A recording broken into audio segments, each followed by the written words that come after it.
We're at the Museum of London at the exhibition Sherlock Holmes, which is an exhibition about the most famous fictional detective, possibly in worldwide literature. It's been very popular. There's obviously something about Sherlock Holmes that captures sort of the zeitgeist. Sherlock Holmes is a British icon, and it's become, a symbol of a certain kind of Britishness, the Victorian values and the straightforwardness and the mystery and the detection.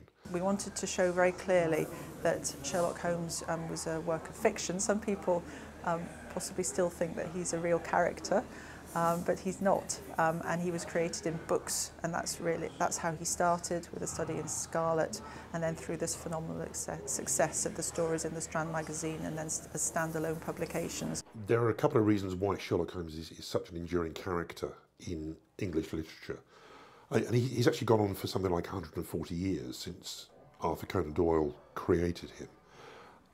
I think one of the reasons is he's a complex character. He's probably the first real three-dimensional character in English literature. He's conflicted, he's odd, he's not just a straightforward hero.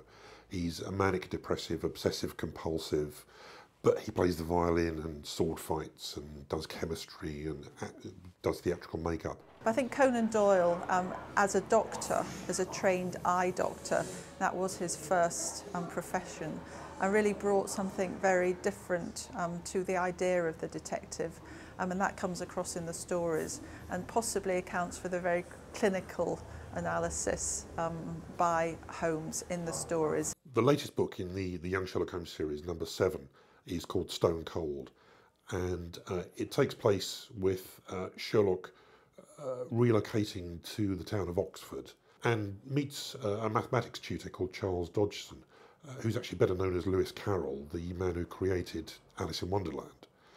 And Dodgson, or Lewis Carroll, was a mathematics tutor at Oxford at the time that he was writing Alice in Wonderland. So you've got this marvellous two-track mind of the surrealism and humour and oddness of Alice in Wonderland, but the mathematical underpinnings and the logic of Lewis Carroll's brain. And that appeals to Sherlock Holmes because he's got those two sides in his character as well. But of course, there's something strange going on in Oxford when he's there, and he hears rumours that bodies, or rather bits of bodies, are being stolen from the mortuary at Oxford. So he starts to investigate to try and find out, why would somebody steal only bits of bodies? What is it that they're trying to do? And ideally, what I would like is to have a series of books that could go on the shelf before the Conan Doyle stories.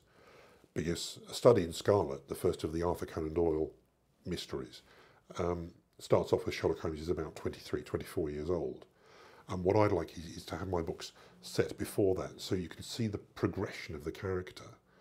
And the last line of my last book will be the first line of Conan Doyle's first book.